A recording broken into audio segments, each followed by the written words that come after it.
Bonjour à toutes et à tous, et bienvenue. L'Église évangélique protestante de Carnières est heureuse de vous retrouver aujourd'hui pour partager un moment précieux autour de la parole de Dieu. Installez-vous confortablement. Que cette prédication puisse vous éclairer, vous fortifier et vous inspirer dans votre marche quotidienne avec le Seigneur. Le partage de ce matin sera quelque chose qui a des parallèles avec aussi certains événements que l'on traverse. Tout d'abord, ce sera un livre que j'invite peut-être chacun à lire ou à relire, du moins dans la première partie pour les jeunes. Première partie pour les jeunes jusqu'au 4e, 5e verset. Je ne vous dis pas tout de suite le nom, on va le découvrir. Et puis pour les autres aussi, on ne va pas rentrer dans les détails, il y a les 12 chapitres, et c'est quelqu'un que nous avons déjà entendu parler lorsque nous étions dans l'enfance, que nous connaissions sous certaines histoires qui étaient donc racontées, et vous allez voir que ça va très vite vous revenir en mémoire. D'abord, l'apôtre Paul dit dans ce verset que nous mettons sur l'écran, Philippiens chapitre 3, verset 17, il dit « Soyez tous mes imitateurs, frères, sœurs, et portez les regards sur ceux qui marchent selon le modèle que vous avez en nous. » C'est l'invitation de l'apôtre Paul pour nous ce matin, et même pour nous tous les jours. Dans sa parole, nous trouvons aussi des personnes qui ont marché selon le modèle voulu par Dieu, et c'est sur cette personne que l'on va s'arrêter, et entre autres aussi des autres. Et on se rappelle, parce qu'on est toujours au mois de janvier, on se rappelle ce qui s'est passé en 2025. Peut-être que nos regards se portent encore sur l'arrière de ce que nous avons peut-être traversé, et peut-être aussi de regarder vers cette année 2026 qui peut-être va nous réserver aussi d'autres choses. Mais il faut savoir qu'il faut continuer. Je le dis, pas spécialement pour les jeunes, mais pour nous tous, continuer à s'appuyer sur les promesses que le Seigneur nous a données et qu'il a accomplies pour chacun de nous. Et ces promesses se maintiennent dans cette année 2026 parce que ce sont toujours des conseils et des encouragements qui ont la cote et dans lesquels nous pouvons donc lui faire confiance puisqu'il les a toujours tenus jusqu'à présent et au cours de l'histoire. Alors, on va s'arrêter sur ce jeune homme qui, lui, eh bien, s'est appuyé fortement pendant toute sa vie sur les promesses de Dieu. Il lui a demandé des conseils, et ce jeune homme, il a pour prénom Daniel. Voilà, alors je vous invite à lire son livre qui contient 12 chapitres. C'est vrai que les premières parties, pour vous les jeunes, c'est assez facile. Et pour la plupart d'entre nous, c'est assez compliqué, mais nous sommes quelque part pas loin donc de cette histoire dans notre parcours de vie à chacun de nous. Il a décidé de tenir bon dans sa foi et dans sa confiance envers Dieu alors qu'il était loin de chez lui dans un monde hostile. Monde hostile, vous savez ce que c'est que l'hostilité. Donc, je vous dis tout de suite, j'ai préparé 10 questions. Vous les verrez certainement pour la semaine prochaine parce que ce sera trop tard, mais c'est 10 questions de réflexion. Nathanaël est pris, ils le savent.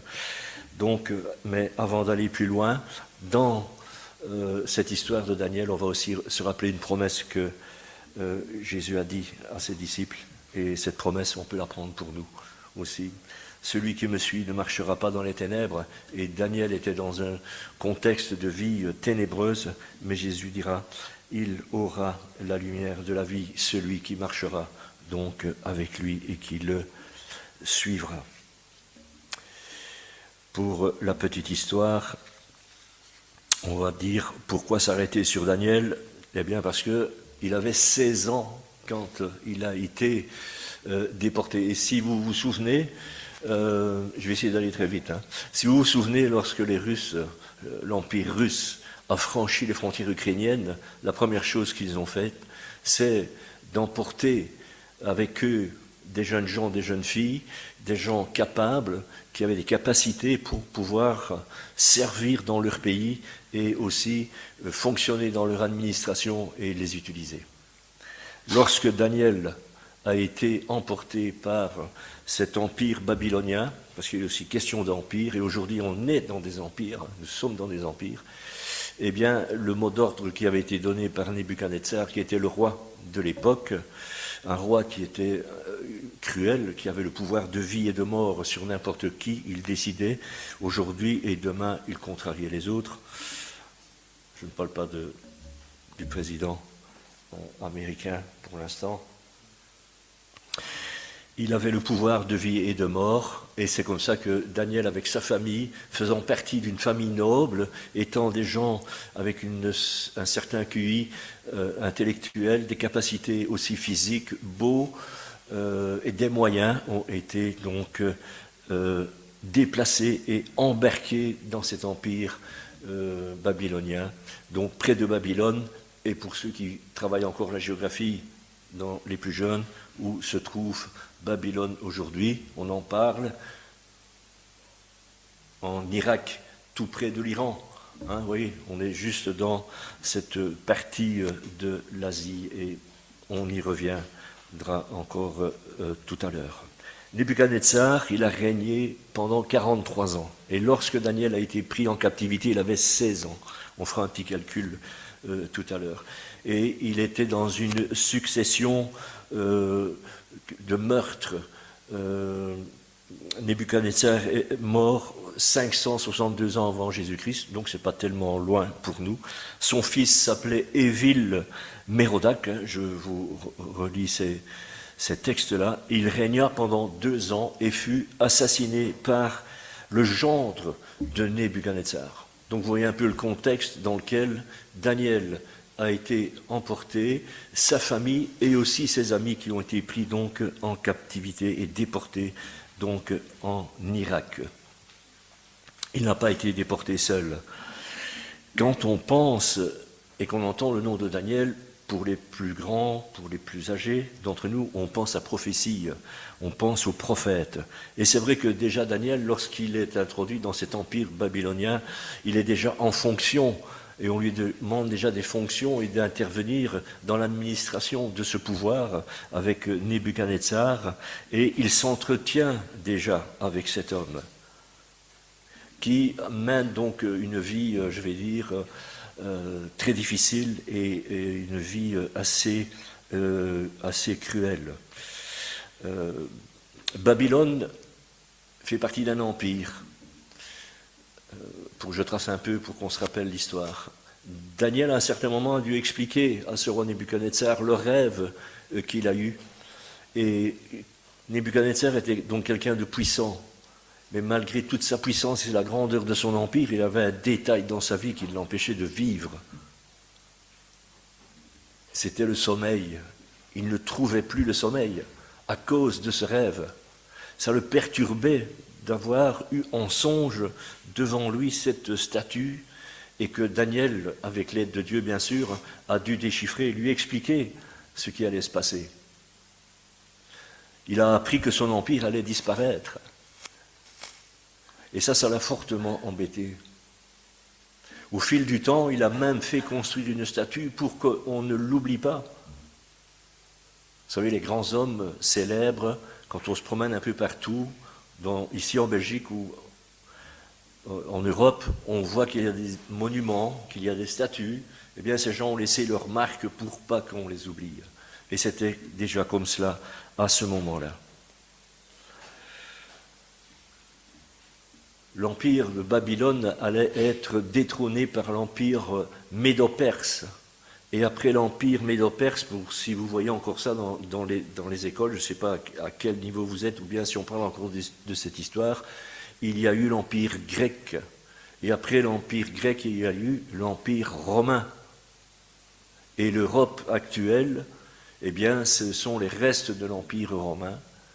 Et la Bible dit, dans les détails, et sans vouloir affirmer, parce que je ne suis pas un spécialiste des prophéties, que l'Europe a du mal à se faire du moins les jambes, les pieds, il y a des orteils qui ne... Vous voyez, la statue, ça se désintègre.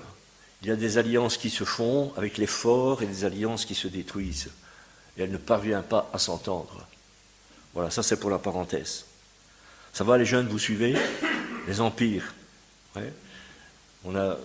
Ça va vite, hein? Et nous sommes ici dans des nouveaux empires qui sont en train de se créer. Hein, c'est pour ça que si vous êtes attentifs, et je vous invite à lire le livre de Daniel et à être attentifs aussi aux événements qui circulent alentour de vous. Et Daniel a réussi à déchiffrer donc à Nebuchadnezzar aussi un autre... En fait, c'était plus Nebuchadnezzar à ce moment-là parce que il est décédé, il a été détrôné, c'était son fils Belshazzar, qui a aussi festoyé et qui se moquait de Dieu dans l'histoire.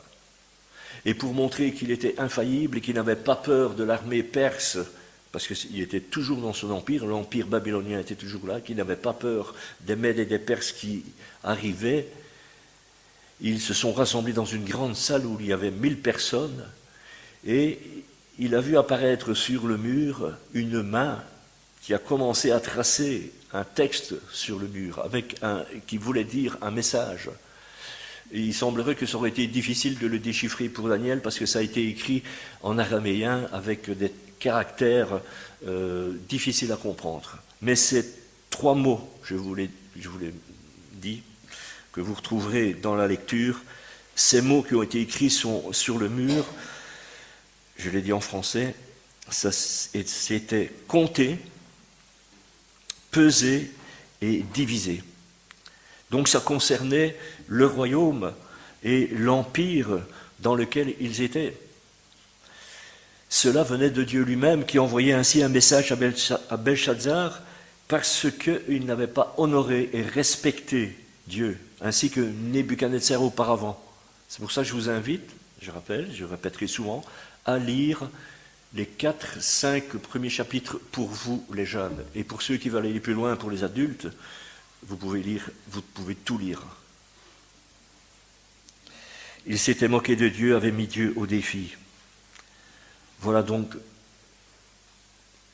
un peu colorié l'environnement dans lequel Daniel se trouvait. Mais ce n'est pas sur ça qu'on va s'arrêter, c'est particulièrement sur lui.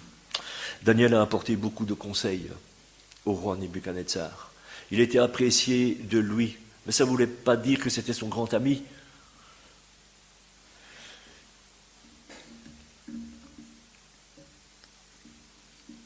Ce que Dieu veut pour nous tous, comme il le voulait pour Daniel, eh bien, c'est que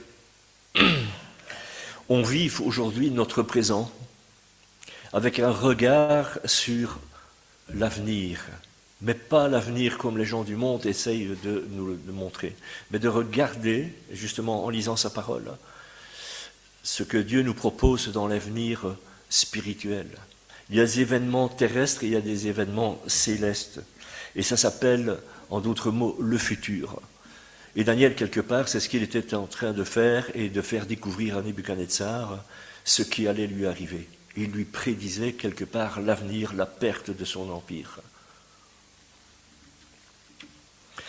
Savoir le futur et connaître l'avenir, c'est ce qui est intéressant.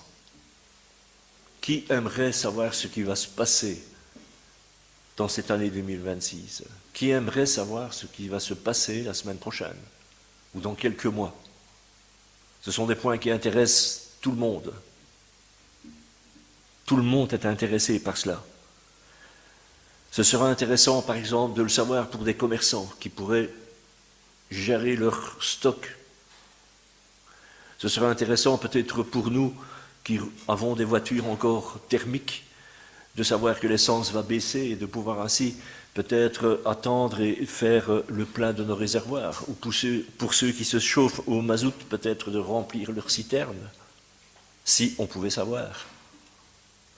Ce serait peut-être intéressant pour vous, les jeunes, de savoir les questions qui vont être préparées pour les examens, qui sont, quand ils approcheront, ce sera plus facile pour étudier.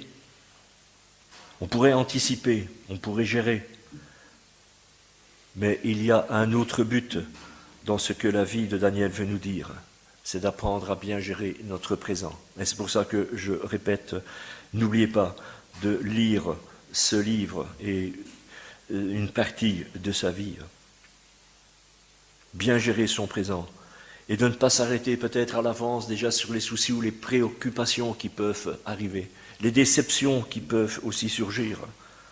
C'est pour ça que Jésus a dit à ses disciples, dans Matthieu chapitre 6, verset 34, il disait « Ne vous inquiétez pas du lendemain, car le lendemain s'inquiétera de lui-même. » Dans le parcours de notre ami Daniel, il est placé par Dieu dans la parole pour nous servir et pour que nous puissions comprendre le plan de Dieu à notre égard aussi. Non pas de façon détaillée, mais dans sa généralité, dans les grandes lignes. Et tout ce qui se produit dans la vie de chacun de nous, que ce soit même dans votre vie, à vous, jeunes gens et jeunes filles, ou même nous, les adultes, tout ce qui se produit dans notre vie, eh bien, fait partie du plan de Dieu et des projets de Dieu. Et si nous avons peut-être des projets dans lesquels nous voudrions nous lancer, s'ils sont selon le cadre et la volonté de Dieu, eh bien, ce sont certainement des projets qui réussiront.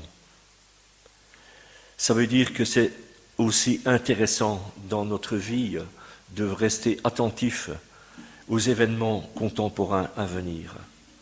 C'est pour ça qu'on ne comprend le présent, nous, en tant que chrétiens, qu'en nous appuyant sur ce que la Bible nous dit, et ici dans ce livre, les prophéties venant de Dieu, venant de sa parole. Mais ce qui nous rassure aussi, eh bien, c'est la grandeur de Dieu.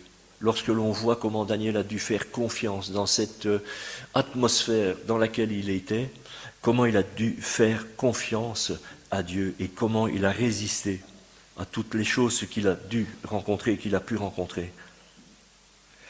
On doit se dire que quand on lit le livre de Daniel, Dieu a toutes choses sous son contrôle, même dans nos vies, même quand nous commençons à douter et que nous pensons peut-être que Dieu nous a oubliés, lorsque l'on traverse certains événements dans notre vie.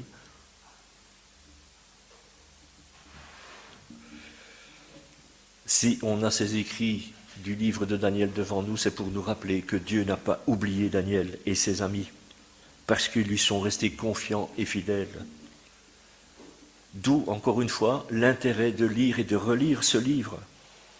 C'est ce que Jésus a dit aussi à ses disciples lorsqu'il rencontrait cette situation. Parce que dans l'évangile de Matthieu chapitre 24, Jésus se retrouve avec ses disciples et il parle justement de cet épisode de la vie de Daniel. Il leur pose des questions. Et je retire la phrase hors du contexte qui dit ceci. Jésus a dit à ses disciples que celui qui lit fasse attention. Alors voilà pourquoi j'insiste encore, si vous lisez la Bible et que vous allez lire le livre de Daniel, faites attention. Et l'apôtre Paul a dit à son ami Timothée, 2 Timothée 3, verset 1, « Dans les derniers jours, il y aura des temps difficiles. » C'est ce que Jésus disait à ses disciples. Et c'était des temps difficiles que Daniel était en train d'expliquer à Nebuchadnezzar. Non pas des temps difficiles parce qu'on a eu du mal à rejoindre l'église, qu'il a fallu descendre peut-être de sa voiture à 500 mètres d'ici et faire attention de ne pas se fouler un pied dans les trous. Ce n'est pas ça les temps difficiles. Ou bien parce que, encore une fois, pour vous les jeunes, vous allez rentrer peut-être dans des études supérieures et avoir des études qui vont vous prendre du temps. Et ça va être exigeant de passer ce temps dans les études, mais il faudra être courageux, comme il faut être courageux pour lire la parole de Dieu. Nous sommes, et tous, dans des temps qui sembleraient être difficiles de vivre comme des chrétiens. Et Daniel était dans cette phase de sa vie. Là, c'était difficile pour lui de vivre fidèlement comme un chrétien, comme Dieu le voulait. Nous sommes confrontés à des tentations, à des hostilités de toutes sortes. Lorsque l'on partage quelque chose au niveau de la religion, entre guillemets, Aujourd'hui, beaucoup de gens disent, s'il y a des problèmes, s'il y a des conflits, c'est à cause de la religion. S'il va y avoir des guerres, ce sera à cause de la religion. J'ai été confronté à ça. J'ai su défendre. Et si vous réfléchissez un peu, c'est pas vrai. Vous voyez bien que les conflits qui naissent et qui surgissent n'ont pas pris naissance à cause des religions. Une partie peut-être, mais pas tous. Peut-être qu'on est entouré aussi de l'indifférence en général, parce que les gens ne prennent plus le nom de Dieu au sérieux. Parce que peut-être on propose des compromis, on vous propose des compromis dans les écoles, de vous associer avec un tel ou une telle, et même aussi pour les adultes, de se retrouver dans des associations où les gens sont contre Dieu et ne prennent plus les choses au sérieux. Ça nous arrive. Si je me trompe, je vous permets de le dire, que ce n'est pas vrai. Et Jésus répète que celui qui lit fasse attention. Si on ne lit pas sa Bible, on n'a pas besoin de faire attention. Ce n'est pas utile. Mais ça, c'est le piège. C'est le piège de celui qui susurre et qui souffle dans notre oreille ou dans vos oreilles en disant « Demain, tu pourras le faire. Aujourd'hui, occupe-toi de tes affaires. » Mais demain n'existe pas. C'est le mot favori de l'adversaire. C'est le mot que le prince de ce monde aime utiliser. Demain, tu auras le temps de réfléchir. Demain, tu pourras lire ce livre de Daniel. Mais de toute façon, on ne peut pas l'accuser sur tous les points. Celui qui chuchote demain et qui nous dit ça. Parce que nous sommes libres. Et Dieu nous rend libres, nous met libres. Il ne force personne. Nous sommes libres de choisir, libres d'obéir, libres pour réfléchir. J'en tiens compte ou pas de ce que Jésus me dit. Résister à la pression, c'est ce que Daniel nous montre comme exemple avec ses amis. Et c'est ce qu'il veut encore nous dire dans ces textes et nous le démontre. Résister et tenir bon devant les sollicitations de ceux qui invitent à consommer de la drogue. Même les adultes sont sollicités par les dealers. Et pour résoudre le problème, s'il n'y avait pas de consommateurs, il n'y aurait pas de distributeurs de drogue, il n'y aurait pas de dealers. Le problème, il est là. On nous invite aussi à des expériences sexuelles, même pour les jeunes. Et Daniel devait résister aussi à l'orgueil, comme on doit résister à l'orgueil et croire qu'on n'a pas besoin de Dieu et de ses conseils. Pour notre vie, c'est la démonstration que cette histoire de Daniel nous fait et qui est partagée quand on prend le temps de la lire. Et en parlant du temps, il faut encore en trouver. Parce que lui, il vient encore nous dire, demain tu trouveras le temps. Où trouverons-nous du temps? C'est une autre réflexion. Mais ce que le livre de Daniel veut nous dire, c'est aussi que le temps que nous vivons aujourd'hui, il s'accélère.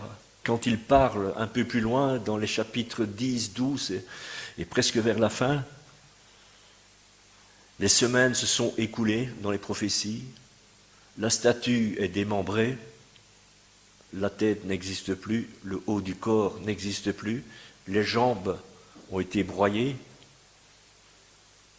les pieds sont en train de se désintégrer. Le temps s'accélère et les moyens dont nous disposons aujourd'hui se développent vitesse V2.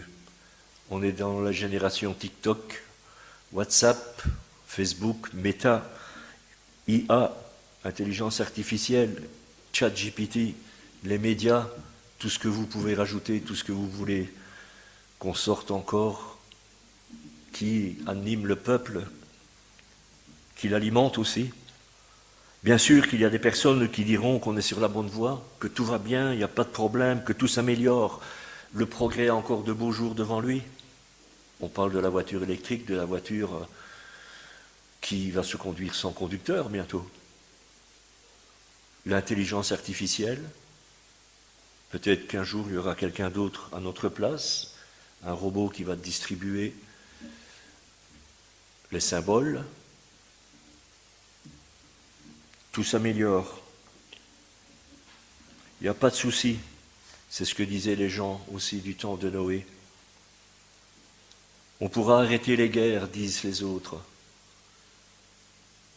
Et la barbarie, grâce au savoir-faire, à la technologie, à l'instruction. Et d'autres diront encore que l'homme construit des armes destructrices et que la vie sera peut-être de plus en plus compliquée. Et c'est pour cela qu'il y a des gens qui sont aussi de plus en plus troublés aujourd'hui.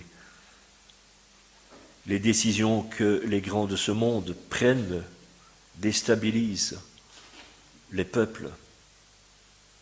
Bien sûr, on va aussi se dire, ou nous dire que le bien a encore sa place, et c'est vrai, et qu'il y a encore de belles et de bonnes choses qui se font, et que le bien s'améliore, et c'est vrai aussi. Dans beaucoup de domaines, il y a une forte amélioration du bien, il est même meilleur qu'il ne l'a jamais été, mais il manque du personnel pour aussi que ce bien puisse s'accomplir convenablement. Nous pouvons choisir dans nos actions. On peut choisir ce qu'on va faire, on peut choisir ce qu'on veut écouter. Que celui qui lit fasse attention. Voilà ce que Jésus nous redit. Et puis des paroles qui ne sont pas très loin de celles de Daniel non plus.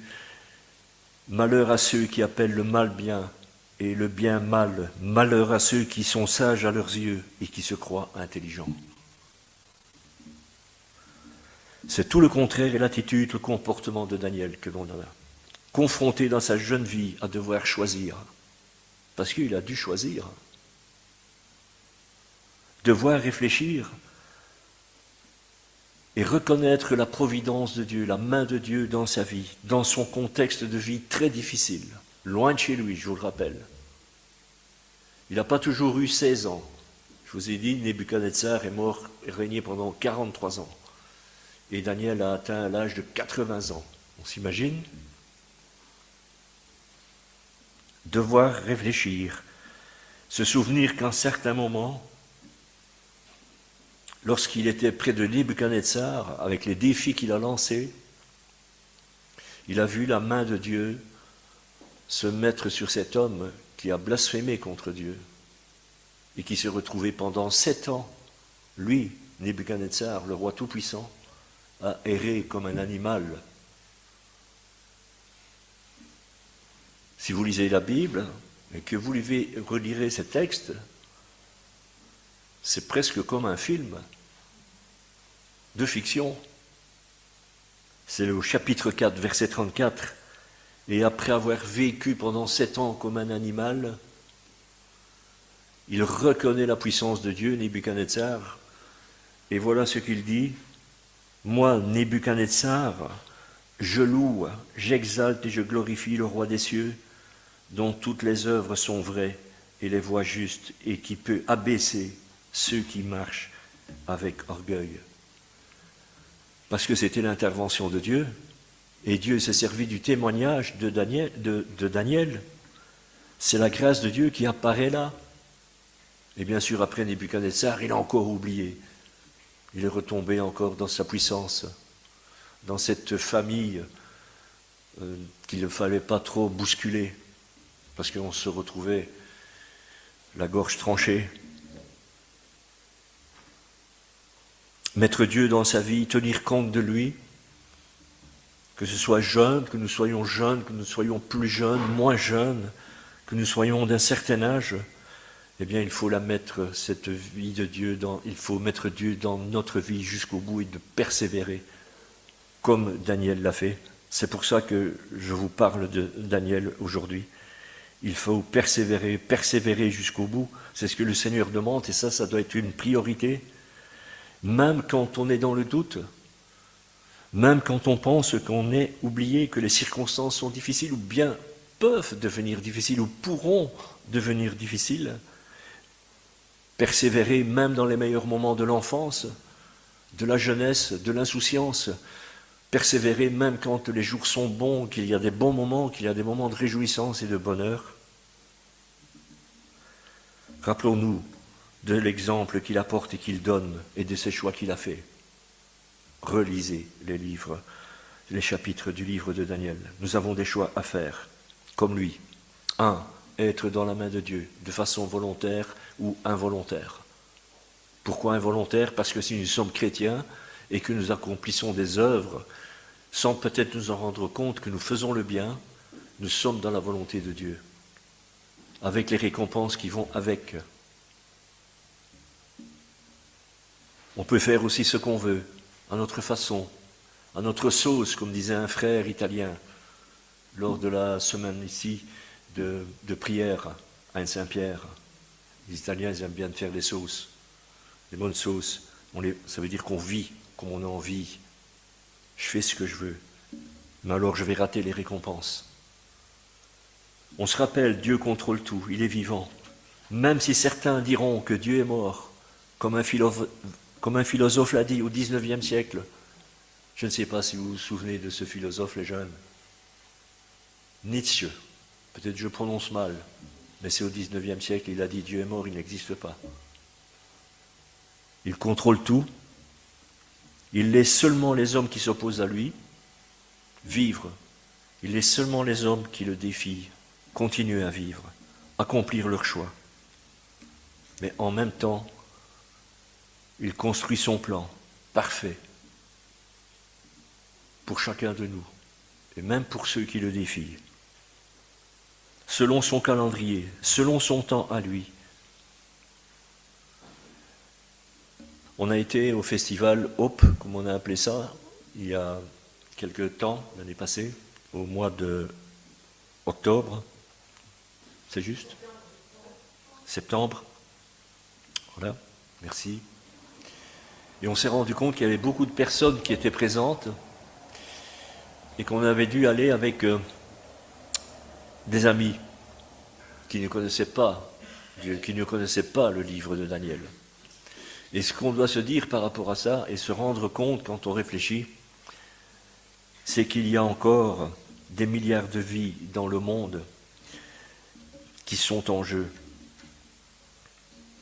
Et le Seigneur, Dieu, il compte sur nous. Il compte sur vous, les jeunes. Peut-être comme Daniel l'a fait, non pas pour que nous soyons des prophètes, mais que nous soyons des collaborateurs, que nous soyons des personnes qui puissent apporter un exemple, des personnes, des jeunes gens, des jeunes filles, des hommes, des femmes, qui puissent apporter des conseils, qui sont capables de courage, d'avancer en comptant sur Dieu dans le contexte de vie que nous sommes, dans lequel nous sommes nous aujourd'hui. Comptant sur la force et l'amour que Dieu a pour chacun de nous. On se le rappelle à chaque fois, dans la présidence de ce matin, au travers des chants, de ce qui a été partagé, des prières entendues, c'est ce qui a été exprimé, comme Daniel l'a fait. Alors on se résume, je vais bientôt terminer. Tous, aujourd'hui, chacun de nous, nous avons un modèle. On ne peut pas le nier. On a tous évoqué le nom d'un artiste, d'une vedette, de quelqu'un qu'on a apprécié, d'un chanteur, de quelqu'un de proche, d'un sportif. Peut-être même que nous avons parlé comme eux, que nous avons utilisé une expression, que nous avons fait peut-être les mêmes gestes. Mais il faut choisir un bon modèle. Et la Bible, justement, elle nous donne des choix et elle nous montre des modèles dans lesquels nous pouvons investir et que nous pouvons choisir. Des personnes jeunes ou des personnes moins jeunes qui ont fait le même chemin que Daniel. Et on peut penser, pour aller vite, à Josué qui a pris comme modèle Moïse. On peut penser à Timothée qui a copié l'apôtre Paul. Et on peut penser à l'apôtre Paul qui a copié Jésus. Et on pourrait encore en penser à plein d'autres. Mais dans la Bible, il y a des exemples à imiter et des exemples à éviter. C'est d'ailleurs pour ça qu'il faut la lire.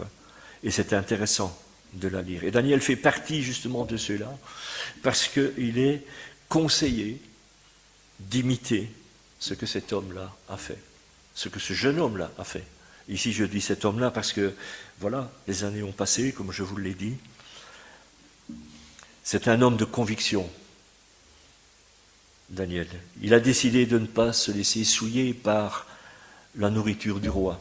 Ouais, je fais une parenthèse, parce que quand il est arrivé dans l'Empire, il venait d'une autre culture, et dans sa culture à lui, on ne se nourrissait pas de la même nourriture que Nebuchadnezzar et son peuple se nourrissaient.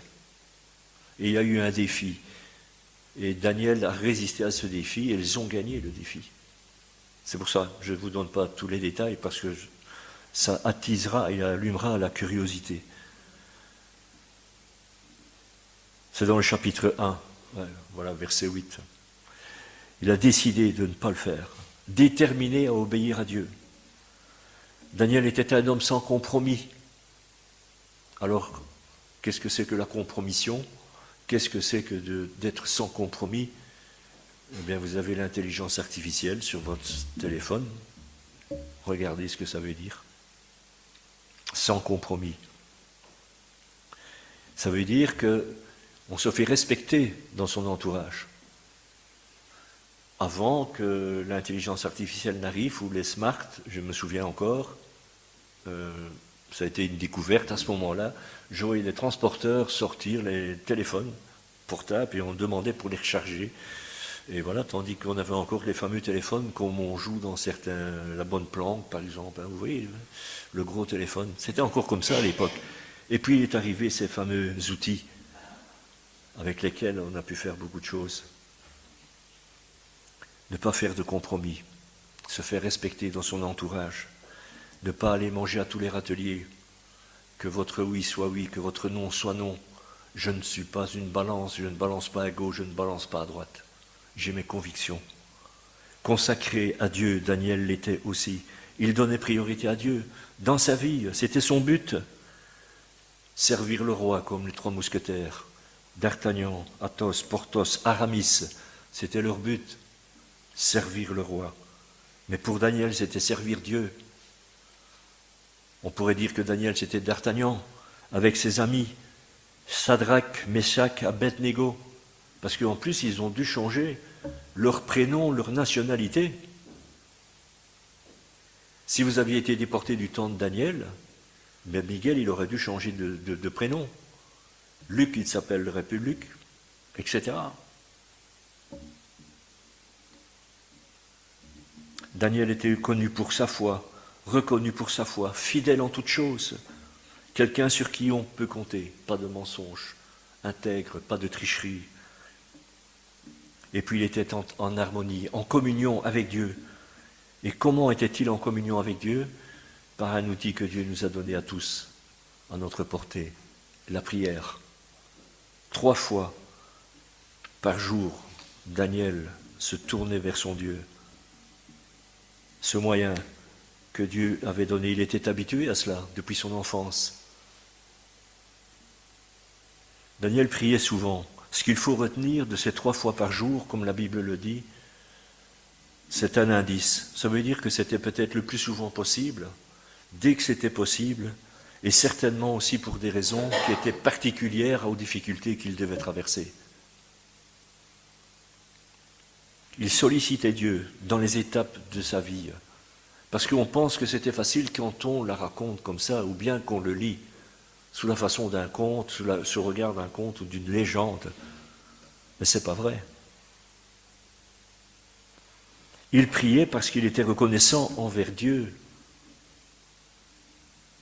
Alors vous vous souvenez, la fosse sous Lyon, la fournaise ardente, hein, d'autres détails encore, les statues, la trahison. Ce n'est pas parce qu'il était assimilé dans les fonctions du roi qu'alentour de lui, les gens de l'Empire babylonien ne le surveillaient pas. C'est comme ça qu'il a été trahi. Parce qu'ils l'ont vu en prière alors que c'était interdit. Ses amis se sont retrouvés dans la fournaise parce qu'ils ne se sont pas agenouillés au moment où on entendait sonner les trompes devant la statue qui avait été établie, qui avait été érigée. Ils priaient pour rechercher la sagesse de Dieu et les décisions qu'ils devaient prendre. Un exemple pour chacun de nous. Parce qu'ils savaient qu'il était faible, il avait besoin de ce courage et de cette fidélité que Dieu accorde quand on se tourne vers lui. Parce que le courage, on ne le trouve pas chez les hommes, pas toujours, mais d'abord se tourner vers Dieu, dans toutes les circonstances. Il n'oubliait pas cette ressource qui était là, à sa portée. Peut-être même demandait-il à Dieu la force de pouvoir supporter et d'accomplir l'ouvrage qu'il devait faire. Et qu'on lui demandait d'avoir même aussi de la force physique, puisque la Bible dit qu'ils étaient bien bâtis. Ils avaient une prestance, ils étaient en bonne santé. C'était ces gens-là qui étaient capturés. Et Daniel faisait partie de ce convoi. Malgré ce temps qu'il avait passé dans cet empire, Daniel avait donc alentour de lui des ennemis. Chapitre 6, c'est un autre roi qui est là. Il ne s'est pas soumis au décret de Darius. Vous trouverez aussi cet épisode-là. C'est pour ça que je vous ai dit jusqu'au moins au 6e chapitre pour les plus jeunes. Mais si vous êtes plus forts, allez-y jusqu'au bout. Souvenons-nous, frères et sœurs, de ces paroles pour conclure dans une prière que Daniel a laissée. Au chapitre 2, verset 20, voilà ce qu'il dit. Béni soit le nom de Dieu, d'éternité en éternité. À lui appartiennent la sagesse et la force. C'est lui qui change les temps et les circonstances, qui renverse et qui établit les rois. Est-ce qu'on est d'accord avec cette prière-là? Qui donne la sagesse aux sages et la science à ceux qui ont de l'intelligence. Il révèle ce qui est profond et caché. Il connaît ce qui est dans les ténèbres et la lumière demeure avec lui. Ensuite, il a fait une autre prière. Au chapitre 9, verset 4. Il a dit, Seigneur, écoute. Seigneur, sois attentif dans la situation qu'il traversait, dans laquelle il était plongé. Voilà des mots qu'on peut prendre, qu'on peut s'approprier, qu'on peut nous-mêmes dire, copier, les répéter à Dieu. Et puis il va dire, tu gardes ton alliance et ton amour envers ceux qui t'aiment et qui obéissent à tes commandements. Alors, frères et sœurs, que ces mots et ces mêmes mots que Daniel a dit soient des mots de reconnaissance aussi pour chacun de nous, qu'ils puissent être dans nos cœurs pendant les jours aussi que le Seigneur nous donne, nous rappelant comment Daniel a marché, comment il a vécu avec Dieu, selon le modèle voulu par Dieu. Et je relis, si tu veux bien le remettre, premier verset, Annabelle, Philippiens ou bien Bernard, chapitre 3, verset 17. Portez les regards sur ceux qui marchent selon le modèle que vous avez en nous, à savoir Christ. Voilà le message que je voulais laisser aussi bien à nous qui sommes déjà grands et à vous jeunes qui êtes grands mais jeunes aussi dans l'âge. Je fais un petit clin d'œil à Sem là-dessus. Que le Seigneur bénisse sa parole et que nous puissions retenir l'essentiel. Amen. Merci d'avoir partagé ce moment avec nous. Que ce message vous accompagne et vous fortifie dans votre marche avec Dieu. N'hésitez pas à vous abonner pour recevoir les prochaines prédications et à partager autour de vous. Que Dieu vous bénisse richement. À très bientôt.